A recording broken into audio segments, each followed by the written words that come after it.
தற்குறிகளிடம் மன்னிப்பு கேட்ட இசையமைப்பாளர் ஜேம்ஸ் வசந்தன். இவர் என்ன பண்ணார்னா, ரீசண்டாக ஒரு ஹோட்டலுக்கு சாப்பிட போயிருக்காரு. அங்கே ஒரு வீட்டு வாசல் முன்னாடி காரை நிறுத்திட்டு போயிருக்காரு. காரு கண்ணாடியை யாரோ உடைச்சிட்டாங்க.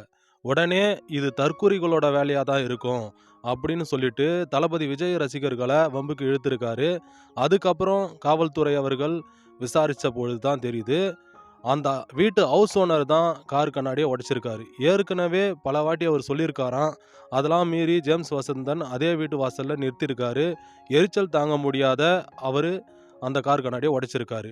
இந்த உண்மை நிலவரம் தெரிஞ்சதுக்கப்புறம் ஜேம்ஸ் வசந்தன் அவர்கள், நான் மன்னிப்பு கேட்டுக்கிறேன், இதனால் நான் ரொம்ப வருத்தத்துக்கு உள்ளாயிட்டேன் அப்படின்னு வீடியோ வெளியிட்டிருக்காரு.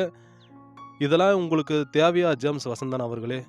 நீங்கள் ஒரு நல்ல இசையமைப்பாளர்னு எல்லாருக்குமே தெரியும். நல்ல நல்ல பாடல்கள் கொடுத்துருக்கீங்க, நல்ல பிஜிஎம் கொடுத்துருக்கீங்க.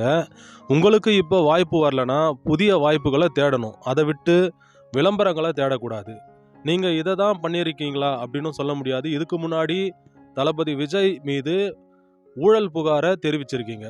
அதாவது சினிமாவில் இவர் நிறைய ஊழல் பண்ணியிருக்காரு, நிறைய பணங்களை சம்பாதிச்சு ஊழலாக கன்வெர்ட் பண்ணியிருக்காரு அப்படின்னு சொல்லியிருக்கீங்க. உங்களோட அந்த கருத்துக்கு மக்கள் நிறைய எதிர்ப்புகளை தெரிவித்தாங்க.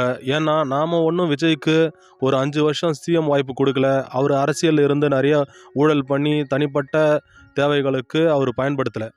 அவர் சினிமாவில் படம் நடித்தார், நிறைய கடுமையாக உழைச்சார், அந்த பணத்தை தான் சேர்த்தாரு, அதை தான் பயன்படுத்துகிறாரு.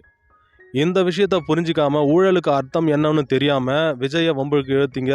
அப்போ ஒரு நோஸ்கட் வாங்கினீங்க. இப்போ மறுபடியும் விஜய் ரசிகர்களை டைரெக்டாக பாயிண்ட் அவுட் பண்ணி இப்போ ஒரு நோஸ்கட் வாங்கியிருக்கீங்க. இந்த ஜேம்ஸ் வசந்தன் மாதிரி நிறைய பேர் இருக்காங்க. அவங்க வீட்டு பாத்ரூமில் பிளாஸ்டிக் பக்கெட் காணோன்னா கூட அதுக்கு தளபதி விஜய் தான் காரணம், தளபதி விஜய் ரசிகர்கள் தான் காரணம், அவங்க தான் தூக்கிட்டு போயிட்டாங்க அப்படின்ற மாதிரிலாம் பேசுவாங்க. மக்களே, இந்த மாதிரி விஷயங்களை டக்குன்னு நம்பாதீங்க, டக்குன்னு ரியாக்ட் பண்ணாதீங்க, யாரையும் டக்குன்னு வெறுத்துறாதீங்க. இங்கே நிரந்தர நண்பர்களும் கிடையாது, நிரந்தர எதிரிகளும் கிடையாது. நம்ம டக்குன்னு கோவப்பட்டு ரியாக்ட் பண்ணுறதுனால பாதிப்பு நமக்கு தான். கொஞ்சம் டைம் எடுத்துக்குங்க. இந்த ஜேம்ஸ் வசந்தன் மாதிரி ஏற்கனவே இருக்கிற விஜய் மேலே காழ்ப்புணர்ச்சி காரணமாக விஜய் ரசிகர்களையும் வம்பிழுத்ததுனால தான் இவருக்கு இன்றைக்கி இவ்வளோ மன உளைச்சல்கள். அதனால் உண்மை நிலை வரும் வரை கொஞ்சம் பொறுமையாக இருங்க. ஜேம்ஸ் வசந்தன் அவரோட வெறுப்பை தெரிவித்தது தப்பு கிடையாது. உண்மை நிலை தெரியாமல் அவசரப்பட்டு வார்த்தையை விட்டது தான் இங்கே தப்பு. இனி வரும் காலங்கள்லையாவது ஜேம்ஸ் வசந்தன் அவர்கள் முழுக்க சினிமாவில் கவனம் செலுத்தி மிகப்பெரிய உயரத்தை அடையணும்னு வேண்டிக்கிறேன். அது மட்டும் இல்லாமல் ரீசண்டாக இவர் சர்ச்சைகளில் மட்டுமே மீடியாவில் வலம் வர்றாரு. யாரையாச்சும் பற்றி ஏதாச்சும் ஒன்று சொல்லிடுறாரு. குறிப்பாக விஜய் சம்மந்தப்பட்டது எல்லாத்தையும் பேசி ஒரு பாப்புலர் ஆகுறாரு. இதனால் 10 பைசாவுக்கு பிரயோஜனம் இல்லை. இவர் மிகப்பெரிய திறமை கொண்டவர் இசையில். அவரோட இசை இன்றைக்கும் பேசுது, கோயில் திருவிழாவில் பாடிட்டு தான் இருக்குது.